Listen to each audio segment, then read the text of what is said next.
بسم اللہ الرحمن الرحیم۔ السلام علیکم۔ خوش آمدید کہتا ہوں آپ کو اپنے چینل رزاق ٹی وی میں۔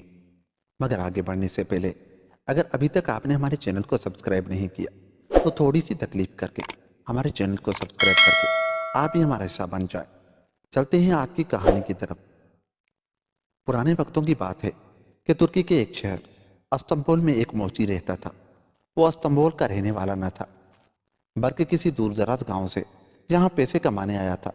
وہ دن رات محنت کر کے جو کچھ کماتا اسے سنبھال کر رکھتا اور اپنی ذات پر بہت کم خرچ کرتا۔ اس خیال سے اس کے دن آرام سے گزر رہے تھے کہ وہ گھر والوں کے لیے کافی رقم لے کر جائے گا۔ کئی برس گزر گئے۔ اب اس کے پاس 500 روپے جمع ہو چکے تھے، لیکن افسوس 500 روپے جمع ہو جانے کی جتنی خوشی تھی اتنی ہی انہیں حفاظت سے رکھنے کی فکر اسے کھائی جا رہی تھی۔ ہر وقت یہ دھڑکا لگا رہتا کہ کوئی اس کے خون پسینے کی کمائی چرا نہ لے جائے۔ آخر سوچ سوچ کر اس کے ذہن میں یہ تجویز آئی کہ وہ رقم کو کسی ایماندار آدمی کے پاس رکھ دے اور گاؤں واپس جاتے وقت لے لے۔ اس نے سوچا شہر کے قاضی سے زیادہ ایماندار کون ہو سکتا ہے۔ بس اس نے روپوں کی تھیلی اٹھائی اور قاضی کے دروازے پر جا دستک دی۔ قاضی نے پوچھا تو اس نے جواب دیا، قاضی صاحب، چند برس پہلے میں استنبول میں روزی کمانے کے غرض سے آیا تھا۔ دن رات محنت کر کے میں نے کچھ رقم جمع کی ہے۔ 1 سال اور محنت کروں گا، پھر اس قابل ہوں گا کہ گاؤں جا سکوں۔ جناب، آپ سے میری اتنی سی درخواست ہے کہ میری رقم اپنے پاس امانت رکھ لیں۔ قاضی نے کہا، مجھے یہ جان کر خوشی ہوئی کہ تم نے مجھے بھروسے کے لائق سمجھا۔ اپنی پونجی میرے پاس چھوڑ جاؤ، گاؤں جاتے وقت لے لینا۔ موچی کے سر منوں بوجھ اتر گیا۔ اس نے تھیلی قاضی کو دی اور شکریہ ادا کر کے واپس آ گیا۔ استنبول میں 2 دیہاتی بھی رہتے تھے جو موچی ہی کے گاؤں سے یہاں محنت مزدوری کرنے آئے تھے۔ انہوں نے ایک دن موچی سے کہا کہ چلو اب گاؤں چلیں، گھر والوں کی خیر خبر لیں، اب ہمارے پاس کافی پیسے جمع ہو گئے ہیں۔ موچی کو بھی گھر کی یاد ستا رہی تھی۔ اس نے سوچا 500 روپے اچھی خاصی رقم ہے، اب گھر چلنا چاہیے، دوستوں کے ساتھ راستہ اچھا کٹ جائے گا۔ وہ قاضی کے پاس گیا اور درخواست کی کہ اس کے 500 روپے جو ان کے پاس امانت رکھ گیا تھا واپس کر دیں۔ وہ اب اپنے گاؤں جا رہا تھا۔ موچی کا روپے مانگنا تھا کہ قاضی غصے سے آگ بگولا ہو گیا اور بولا، کیا بکتا ہے؟ کون سے روپے؟ موچی کانپتے ہوئے بولا، جناب وہ روپے جو میں آپ کے پاس امانت رکھ گیا تھا۔ یہ سن کر قاضی چیخنے لگا، دفع ہو جا میری نظروں سے ورنہ دھکے دے کر نکلوا دوں گا۔ بے ایمان، جھوٹا!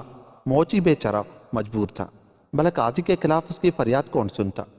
اس نے یہ سوچ کر کے برائی کا بدلہ خدا خود دے گا، اپنا معاملہ اللہ کے سپرد کر دیا اور پھر پہلے کی طرح پائی پائی جمع کرنے لگا۔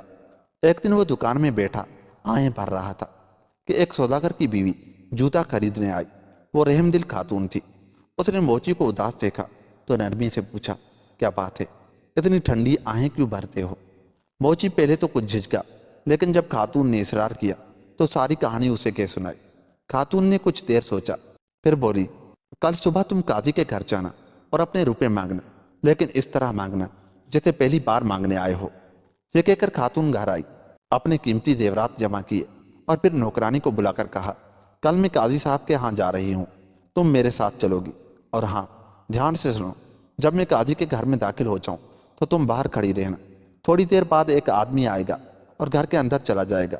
جو ہی وہ گھر سے باہر نکلے تم بھاگتی ہوئی آنا اور کہنا کہ بیگم صاحبہ، آپ کے شوہر مصر سے واپس آ گئے ہیں اور آپ کا انتظار کر رہے ہیں۔ اگلی صبح سوداگر کی بیوی زیورات کا تھیلا لے کر قاضی کے گھر پہنچی۔ قاضی نے پوچھا، بیگم صاحبہ، میں آپ کی کیا خدمت کر سکتا ہوں؟ میں آپ سے ایک معاملے میں مدد کی امید لے کر حاضر ہوئی ہوں۔ خاتون نے کہا، جو کچھ میرے بس میں ہوگا کرنے کی کوشش کروں گا۔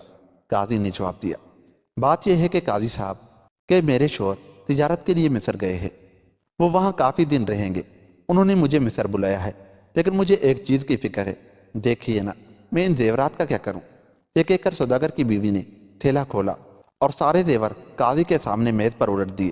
پھر بولی، اندازہ کیجیے، یہ بہت قیمتی ہیں، میں ان کو گھر میں چھوڑ کر نہیں جا سکتی اور نہ اتنے لمبے سفر پر ساتھ رکھ سکتی ہوں، اس لیے آپ کی خدمت میں حاضر ہوئی ہوں۔ آپ سے زیادہ نیک اور ایماندار آدمی اس شہر میں اور کوئی نہیں، اس لیے گزارش ہے کہ میری واپسی تک یہ زیورات اپنے پاس رکھ لے۔ جس وقت قاضی آنکھیں پھاڑے زیورات کو دیکھ رہا تھا، عین اسی وقت موچی کمرے میں داخل ہوا۔ اور ادب سے جھک کر قاضی کو سلام کیا۔ قاضی نے بڑے اخلاق سے کہا، کیوں میرے دوست، میں تمہاری کیا خدمت کر سکتا ہوں؟ قاضی صاحب، میں کل اپنے گاؤں جا رہا ہوں، موچی نے کہا، اور اپنے 500 روپے جناب سے واپس لینے آیا ہوں، جو آپ نے اپنے پاس رکھ کر مجھ غریب پر احسان کیا تھا۔ او ہو، تو تم وقت سے پہلے ہی جا رہے ہو، قاضی نے کہا۔ پھر اس نے خزانچی کو آواز دے کر بلایا اور حکم دیا کہ موچی کی رقم اسے واپس کر دی جائے۔ موچی نے اپنے روپے گن کر تھیلی میں ڈالے اور سلام کر کے چلا گیا۔ کتنی عجیب بات ہے، ایک عام آدمی بھی مجھ پر بھروسہ کرتا ہے۔ آپ نے دیکھا کہ ایک معمولی موچی کسی رسید کے بغیر اپنی عمر بھر کی کمائی میرے پاس رکھ جاتا ہے، کیونکہ اسے یقین تھا کہ اس کا روپیہ مانگنے پر فوراً مل جائے گا۔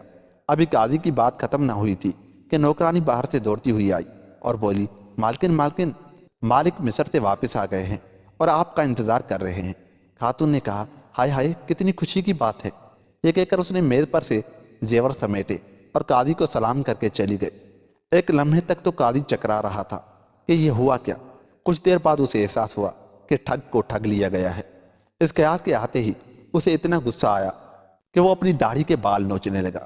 دوستو، دیکھا آپ نے کہ برائی کا بدلہ ہمیشہ برائی ہی ہوتا ہے، اور ٹھگی کا بدلہ ہمیشہ ٹھگی ہی ہوتا ہے۔ اس لیے کسی سے ٹھگی نہ کریں، خدا پر بھروسہ رکھیں اور اپنی حلال کی کمائی پر انتظار کریں۔ ملتے ہیں کسی ایسی ہی کہانی کے ساتھ۔ جاتے جاتے ہمارے چینل کو سبسکرائب کر لیں۔ تب تک کے لیے اللہ نگہبان۔